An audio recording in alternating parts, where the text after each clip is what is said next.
Hello students, I am Saloni and welcome back to my channel. और आज हम इस वीडियो में आ गए हैं नेक्स्ट चैप्टर पर। चैप्टर 2 है बीएसटी का प्रिंसिपल्स ऑफ मैनेजमेंट। आज हम इसमें मैनेजमेंट के जो प्रिंसिपल्स हैं उनके बारे में जानेंगे। लेकिन मेरी एक रिक्वेस्ट है, अगर आपने अब तक हमारे चैनल को सब्सक्राइब नहीं किया है सो प्लीज़ आप हमारे चैनल को सबसे पहले सब्सक्राइब कर लीजिए। आइए इस चैप्टर को स्टार्ट करते हैं।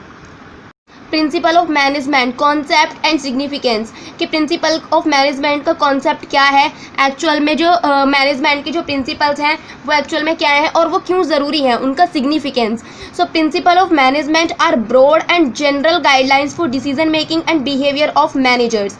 प्रिंसिपल ऑफ मैनेजमेंट क्या है, एक जनरल गाइडलाइंस हैं जो कि किसी भी मैनेजर को क्या करती हैं, गाइड करती हैं। और ऐसा नहीं है कि ये किसी एक मैनेजर के लिए है, top level manager, middle level manager, supervisor जो होते हैं हमारे, सबके लिए ये गाइडलाइंस का काम करती हैं और डिसीजन मेकिंग पावर को स्ट्रॉन्ग करती हैं और उनके बिहेवियर को अच्छा बनाती हैं, किसके, मैनेजर्स को। सो ये क्या है, हमारे प्रिंसिपल ऑफ मैनेजमेंट की डेफिनेशन है। ये जो बॉक्स वाली जो डेफिनेशन आप इसको लिख सकते हैं, ये काफ़ी हेल्पफुल रहेगी आपके लिए एग्ज़ाम में।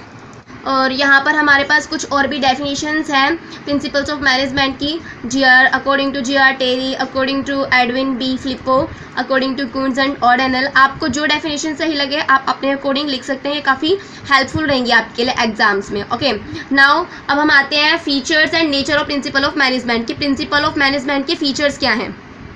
पहला जो फीचर है वो है हमारा यूनिवर्सल एप्लीकेबिलिटी। मतलब जो हमारे मैनेजमेंट के जो प्रिंसिपल्स हैं वो यूनिवर्सली अप्लाई होते हैं। ऐसा नहीं है कि वो किसी एक ऑर्गेनाइजेशन के लिए बनाए गए हैं या किसी एक बिजनेस में वो काम करेंगे। हर ऑर्गेनाइजेशन में, हर बिजनेस ऑर्गेनाइजेशन में ये अप्लाई किए जा सकते हैं।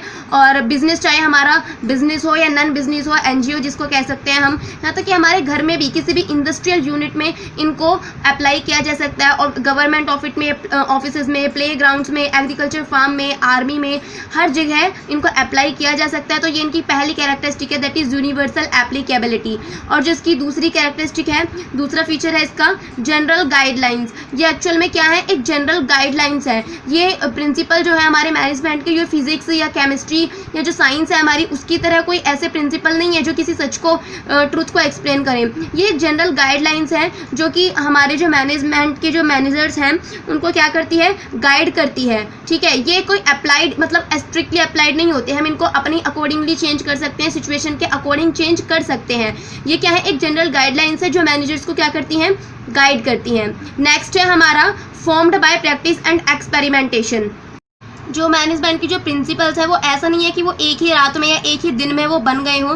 पहले जो दिक्कतें आती थी हमारे ऑर्गेनाइजेशन में, उनको ऑब्जर्व किया गया, उनके ऊपर बहुत सारे एक्सपेरिमेंट हुए कि भाई ये हमें प्रॉब्लम आ रही है, अगर हम इस प्रॉब्लम में या इस सिचुएशन में ये चीज़ अप्लाई करेंगे तो क्या इफ़ेक्ट होगा। इफ़ेक्ट किस पर, वर्कर्स पर, हमारे ऑर्गेनाइजेशन पर, जो काम हो रहा है वो किस क्वालिटी का हो रहा है। तो सारी चीज़ों को ध्यान में रखना बहुत ज़रूरी है। तो इसी तरीके से जो हमारे प्रिंसिपल्स हैं मैनेजमेंट के, वो प्रैक्टिस और एक्सपेरिमेंट के बेस पर बनाए गए हैं। ऐसा नहीं है कि उनको एक ही रात में बना दिया गया है, बहुत सारे उनके ऊपर एक्सपेरिमेंट हुए हैं, रिसर्च हुई है, तब जाके वो क्या बने हैं, हमारे प्रिंसिपल्स बने हैं मैनेजमेंट के। नेक्स्ट है हमारा फ्लेक्सिबिलिटी। फोर्थ फीचर है हमारा प्रिंसिपल्स ऑफ मैनेजमेंट का। फ्लेक्सिबिलिटी का मतलब है कि देखो हमारा जो ऑर्गेनाइजेशन है, जो बिजनेस है, वो एक डायनामिक इन्वायरमेंट में वर्क कर रहा है, जहाँ पे बाहर कुछ ना कुछ ट्रेंड हो, पॉलिसीज़ हो, चेंज होती रहती हैं। तो उनके अकॉर्डिंग हमें भी अपने अंदर की पॉलिसीज़ चेंज करनी पड़ती हैं। तो जब चेंज कर रहे हैं तो जो सिचुएशंस हैं उनके अकॉर्डिंग हमें दूसरे प्रिंसिपल लगाने पड़ेंगे। तो जो प्रिंसिपल ऑफ मैनेजमेंट है ये कोई स्ट्रिक्टली अप्लाइड प्रिंसिपल्स नहीं है, हम इनको जब चाहें सिचुएशन के अकॉर्डिंग चेंज कर सकते हैं। Okay, now next is mainly behavioural. जो मैनेजमेंट की जो प्रिंसिपल्स हैं ये किससे कंसर्न करते हैं, मतलब किससे डायरेक्टली कंसर्न है, ह्यूमन बिहेवियर से। हम प्रिंसिपल्स क्यों लगा रहे हैं, ताकि जो हमारे ये पहली बात तो प्रिंसिपल ऑफ मैनेजमेंट क्या करते हैं, गाइड करते हैं। अब गाइड मशीन्स को तो किया नहीं जाएगा, ह्यूमन को किया जाएगा, ह्यूमन के बिहेवियर को किया जाएगा, इसलिए यहाँ पे मेनली बिहेवियरल बोला गया है। ठीक है, यहाँ पर बिहेवियर किसका, जो वहाँ पे वर्कफोर्स काम कर रही है। इससे क्या होता है, जो ऑर्गेनाइजेशन की जो मैनेजर हैं और जो वर्कफोर्स है उनके बीच के जो रिलेशन है वो अच्छे होते हैं। सो ये भी क्या है, बिहेवियर से रिलेटेड है, इसलिए कहा गया है कि जो प्रिंसिपल ऑफ मैनेजमेंट है वो मेनली बिहेवियर है। ओके, नेक्स्ट है हमारा relationship between cause and effect. मतलब प्रिंसिपल ऑफ मैनेजमेंट जो है वो एक रिलेशनशिप बनाते हैं कॉज एंड इफेक्ट। मतलब अगर किसी पर्टिकुलर सिचुएशन में कोई प्रिंसिपल अप्लाई किया जाएगा सो उसका बाद में क्या इफेक्ट होगा, तो ये हो गया हमारा cause and effect relationship. Okay, next और लास्ट जो है हमारा कंटिगनेंट। कंटिगनेंट का मतलब है कि जो प्रिंसिपल ऑफ मैनेजमेंट है वो फिक्स्ड नहीं है कि आपने उनको एक बार अप्लाई कर दिया फिर उनको चेंज करने की ज़रूरत नहीं है, चेंज कर सकते हैं सिचुएशन के अकॉर्डिंग। ओके, जैसे कि सपोज दैट मैं आपको एक एग्जांपल देती हूँ, हम किसी ऑर्गेनाइजेशन में वर्क कर रहे हैं, वहाँ पर हमें बहुत सारे लोगों की ज़रूरत है और जब बहुत सारे एम्प्लॉयज़ है, वर्कफोर्स एक टॉपिक पर काम करेगी, एक ऑब्जेक्टिव पर काम करेगी, तो उनका मेन मोटिव क्या होना चाहिए कि हम सब एक टीम की तरह वर्क करें। तो वहाँ पर कौन सा प्रिंसिपल लगाया जाएगा? मैनेजमेंट का 14th प्रिंसिपल, एस्पिरिट दे कॉर्प्स, कि आप टीम की तरह वर्क कीजिए।